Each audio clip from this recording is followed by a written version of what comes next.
খুব কষ্ট করে সারাদিন। ওনারা উট দিয়ে পানি নিয়ে খেজুর গাছে পানি সেচ দিত তারা। তো ওই এলাকার মুসল্লিরা ছিলেন শ্রমজীবী। তো উনি মাগরিবের নামাজে একদিন নামাজ শুরু করলেন, আল্লাহু আকবার বলে সূরা ফাতিহার পরে উনি সূরা বাকারা শুরু করলেন, সবচাইতে বড় সূরা। তো উনি হয়তো একটা খুব চিল মুডে আছেন, একটা খুব ভালো মুডে আছেন, ইবাদতের একটা মুডে আছেন। ওনার আবেগ থেকে উনি হয়তো সূরা বাকারা শুরু করে দিয়েছেন, তেলাওয়াত করে করে মজা পাচ্ছেন, করতেছেন। কিন্তু পিছনে মুসল্লিরা হচ্ছে শ্রমজীবী, সারাদিন খেতে খামারে খেজুর বাগানে কাজ করে ওনারা নামাজ পড়তেছেন।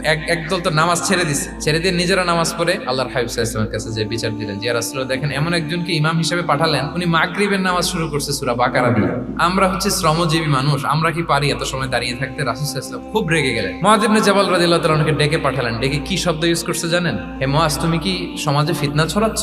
তোমাকে পাঠালাম সেখানকার ইউনিটি ধরে রাখতে, ইমাম হয়ে নামাজ পড়াবা, তালিম দিবা। দেখেন রাসূল সাল্লাল্লাহু আলাইহি ওয়াসাল্লাম ইমামকে এনে শাসন করলেন, বুঝিয়ে বললেন যে না, তোমাকে ছোট ছোট সূরায় নামাজ পড়াতে হবে যাতে করে কষ্ট না হয়।